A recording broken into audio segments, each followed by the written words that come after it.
რას ითვალისწინებს შეღავათიანი აგროკრედიტის პროექტის ახალი კომპონენტი და როგორ ისარგებლებენ ღვინის საწარმოების შეღავათიანი სესხებით? აგროკრედიტის პროექტს მეხუთე კომპონენტი დაემატა, რომლის ფარგლებშიც ღვინის მწარმოებელ კომპანიებზე 15-თვიანი სესხი 12-15%-ად გაიცემა. აქედან 9%-ს კი სახელმწიფო დაფარავს. პროექტის ხელმძღვანელი ირაკლი მოისტრაფიშვილი ტევესამთან აცხადებს, რომ სესხის აღება შეეძლება როგორც ღვინის ქარხნებს, ასევე ყურძნის გადამამუშავებელ ნებისმიერ საწარმოს. მისი თქმით, სესხით სარგებლობის მსურველი მეწარმეები რთველი შტაბში ან ღვინის ეროვნულ სააგენტოში უნდა დარეგისტრირდნენ. მისი განმარტებით, სესხის მაქსიმალური რაოდენობა 10 მილიონით განისაზღვრება. პროექტისთვის კი სულ 50 მილიონი ლარია გამოყოფილი. ამ ეტაპზე პროექტის ფარგლებში უკვე 80-მდე საწარმოა დარეგისტრირებული. შეღავათიანი აგროკრედიტის პროექტში ბანკები კვლავ იქნებიან ჩართულები და კომპანიების კრედიტუნარიანობა შეაფასებენ. ჩვენ სააგენტო მონაწილეობას მივიღებთ პროცენტის ნაწილის გადახდაში, თანადაფინანსებაში.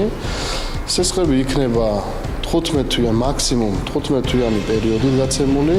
ეს გასაკვირველია საჭიროებას დაადგენს ბანკი მეწარმესთან ურთიერთობის დროს.